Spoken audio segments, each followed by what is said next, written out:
Welcome to another series of journeys. This time we are going to discuss a very important journey, and that journey of integration. Now, integration means combining each and everything. Integration is the real job of project manager. So he's the person who has to integrate everything, combining each and every single part of the project. So when we do integration, the major thing is that we make project management plan. There are few things that happen before even project management plan that actually comes under integrations.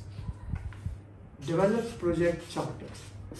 So project charter is also something that is integrating the entire project, so it also comes under integration. So we make project charter here. Once the charter is done, we make stakeholder register, and then we start preparing project management plan. Now, project management plan is something that is a document that is simply the most important document, most important plan actually throughout the project.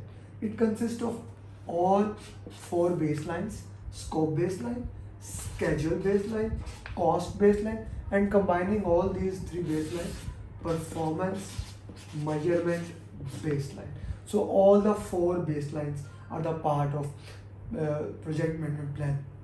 All the plans: scope, schedule, cost, quality, resource, communication, stakeholder, risk, procurement, life cycle development, change management plan, and configuration management plan are the part of project management plan. Okay, so once all these plans are made, they are iterative. They go to the sponsor or change control board and they get approved. Once they are approved, this plan becomes the baseline. Now if you want to change anything in any of the plan, it needs to go to change control board and it has to be approved properly, and they are assessed how change in one plan will affect all those plans. We have two things in the project. One is product life cycle or product. Second is, let me use another pen, project. Okay, so project is the part inside of the product. Product can have initiation like need assessment, how it was started, business case, all those things, and after the product like operations and the entire life cycle. For example, this can be 25 years.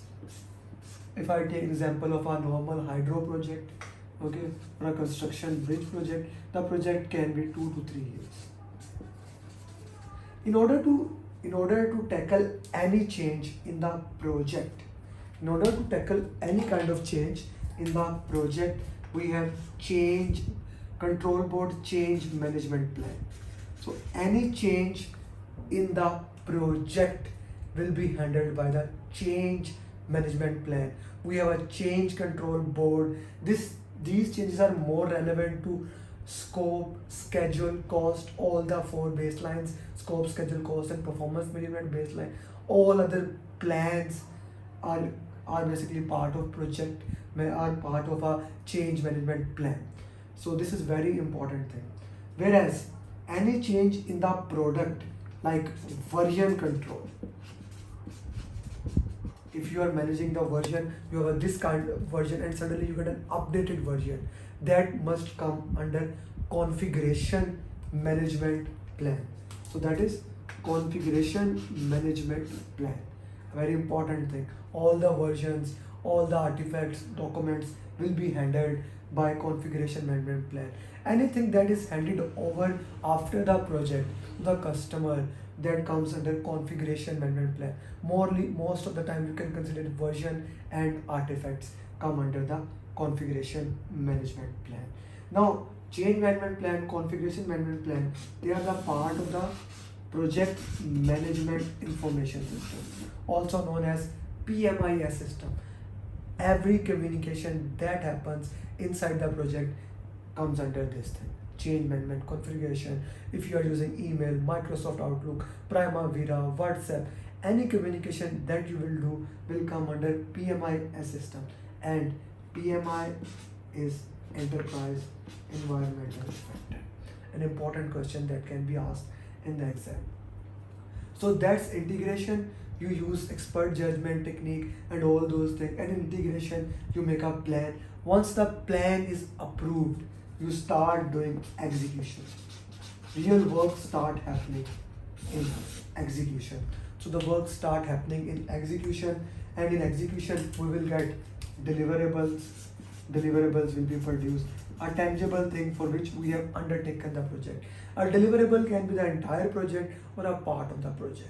And we know what happens in the journey of deliverable. It goes to quality, becomes verified deliverable. It goes to validate scope, becomes accepted deliverable. Then it goes to closing. Okay.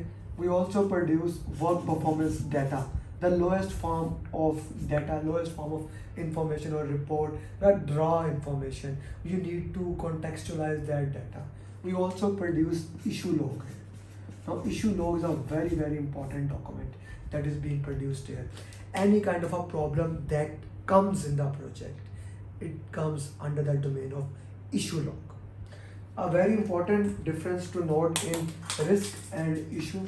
Risk is probability into impact. If something is going to happen, okay, and we identify it, it comes as a risk. And unidentified things that like any uncertainty, there is a probability 0 to 99.99, that's a risk. An uncertain event, okay, that's a risk. But if something happens, if something occurred, it becomes an issue, and the issue must go into the issue log. Let me give you another example. The question you can see in exam or in the mocks. An unidentified risk has occurred. What should the project manager do next? Since it is an unidentified risk has occurred, so once something has occurred, its probability has become 100%. So it's not risk anymore, it's an issue. We will update the issue log. Another thing, okay, and an identified risk has occurred. Now it was identified, so what should you do? You update the risk register, an important thing. Or a risk has occurred. A risk has occurred, you update the risk register. If it is identified, and if it is unidentified, issue log. A problem has occurred, you update the issue log. Now another question can ask you, so you are worried that this issue can reoccur, what you should update? Again, if this issue can reoccur in this project or in the next project, you update issue log, important thing. Another thing that I produced here is lesson learned register.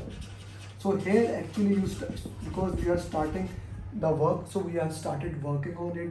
We are collecting the lesson learned from all the people. The lesson learned can be explicit knowledge, the knowledge that can be easily represented in number, or it can also be tacit knowledge, the knowledge that experience, like, hey, how did you feel watching the journeys video?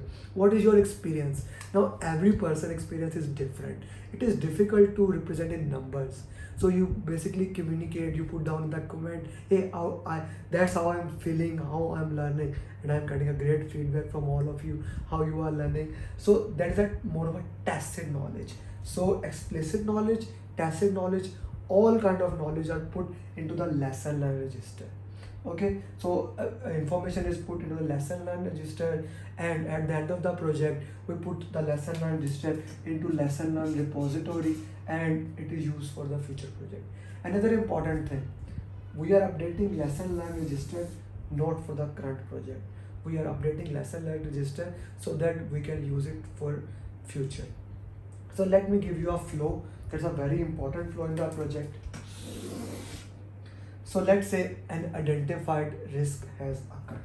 Identified risk has occurred, so we will update the risk register. Once it has occurred, if the risk is closed, then it is updated in the risk register, and we take the lesson from that risk. We take the lesson from that risk and we put it in the lesson learned register. In the lesson learned register, and at the end of the project, we put all the lesson learned register into the lesson learned repository, a database of all the lesson learned register. If an issue has occurred, or if an unidentified risk has occurred, a problem has occurred, we put it into the issue log. We do the root cause analysis of the issue, why this issue has occurred, how, and if we need a change request, we do the change request. We resolve the issue, update the issue. Once the issue is resolved, we get the lesson learned and put it into the lesson learned register. And then of course we put it into the lesson learned repository. So this is more of a all integration thing. What do you do in the integration? Important things about integrations are we produce project management plan, we do the execute the work, lesson learned registers are produced, and the last thing about integration is reporting. We know the journey of the work performance data has been produced. We discussed the work journey of work performance data. It goes to all monitoring and control processes. It goes to the all scope schedule where everyone contextualize this data and work performance information get produced. Work performance information goes directly, the data produced, work performance data is produced, it becomes work performance information. Each department produce their own individual information and project manager combines it and produce a work performance report. So that's also an integration. All the changes are approved, all the reports are produced, work is done, plan is approved. So a lot of work in integration. So let me summarize for you integration one more time. Project charter is approved in integration. Project management plan is the real thing that is done integration. Project management plan is the combination of all plans, all baseline. Once the plan is approved, we start working. When we are working, we produce deliverable. You need to know the journey of deliverable. We produce work performance data. You need to know how work performance data get converted into information and report, and all the information is given in the project. Issue log is produced. We discussed a lot what happens with the issue log, how do you deal it, how do you update it. You write down the lesson learned, both tacit knowledge, explicit knowledge. Any change that is produced, either dealing with a project, we go with the change control board and changes are approved in integration. We integrate all the changes, like we check how one change will affect the other changes. We integrate everything. Then we have configuration system management plan that is dealing the changes with the product, like version control, artifact. We discussed how we report all those things. And finally, we'll go with the closing. I will discuss the closing in the next journey. So that's all for today, guys. I hope this integration is clear. A very important part, a combination of all the journeys, I would say, the integration. So I hope you are enjoying these journeys videos and you are loving it. Do give a feedback wherever you are watching it. How do you like it? And if you have not subscribed so far, do subscribe this channel because our commitment is increasing day by day, day by day. And guys, if you have not done PMP and you are looking for a training course, you can join our one-to-one program, my premium mentor program, or you can join our batch program. Our next batch program is starting on this Friday and we have only 2 slots left. We only take 20 students and only 2 slots left. Thank you very much. Like always, become certified PMP, and if you do let me know. I would love to record your journey. Live with passion. Bye-bye.